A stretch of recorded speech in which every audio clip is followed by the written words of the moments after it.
بسم اللہ الرحمن الرحیم۔ السلام علیکم پیارے دوستو، آج کے اس ویڈیو میں ہم آپ کو پیارے آقا محمد صلی اللہ تعالیٰ علیہ وسلم اور ایک بوڑھی عورت کا واقعہ بتائیں گے۔ ایک بوڑھی عورت حضور محمد صلی اللہ تعالیٰ علیہ وسلم سے بغض رکھتی ہے اور ان کے بارے میں برا بھلا کہتی ہے، وہ بھی سرکار کے سامنے ہی۔ پھر سرکار دو جہاں محمد صلی اللہ تعالیٰ علیہ وسلم کیا کرتے ہیں، یہ دیکھ کر اس بوڑھی عورت کی آنکھوں میں آنسو آ جاتے ہیں۔ آپ کو بھی یہ ویڈیو دیکھ کر آنکھوں میں آنسو آ جائیں گے۔ ہماری سرکار کی سیرت کتنی اعلیٰ و افضل ہے، آپ پوری ویڈیو دیکھ کر جائیں۔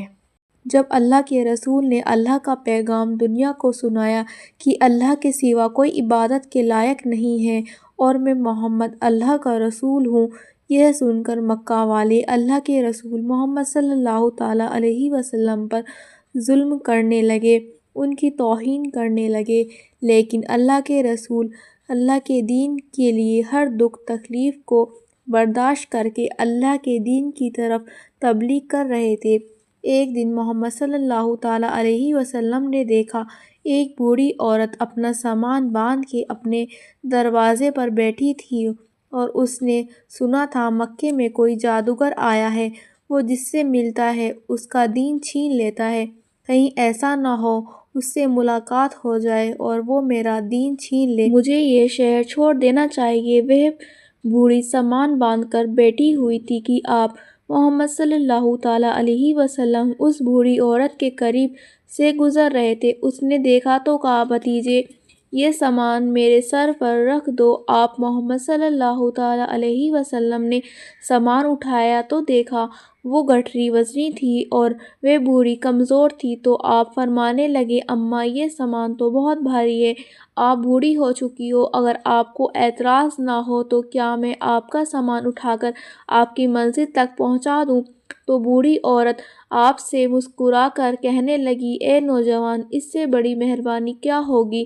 تو اللہ کے رسول محمد صلی اللہ تعالیٰ علیہ وسلم نے اس بوڑھی عورت کا سامان اپنے سر پر اٹھایا اور اس کے ساتھ چلنے لگے۔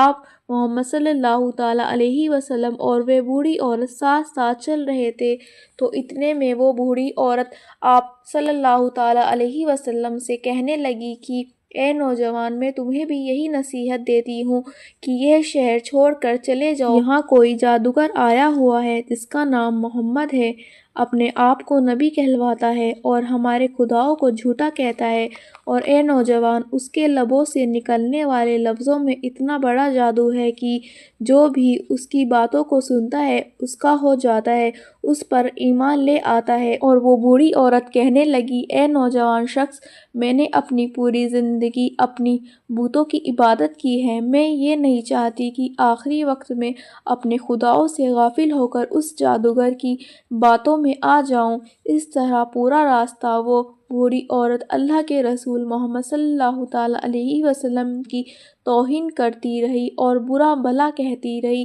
اور پیارے آقا محمد صلی اللہ تعالیٰ علیہ وسلم پورے راستہ اس بوڑھی عورت کا سامان اپنے کندھوں پر اٹھا کر خاموش چلتے رہے۔ جب اس بوڑھی عورت کی منزل آ پہنچی تو اللہ کے رسول محمد صلی اللہ تعالیٰ علیہ وسلم نے اس کا سامان اس کو سپرد کیا اور آپ صلی اللہ تعالیٰ علیہ وسلم وہاں سے جانے لگے۔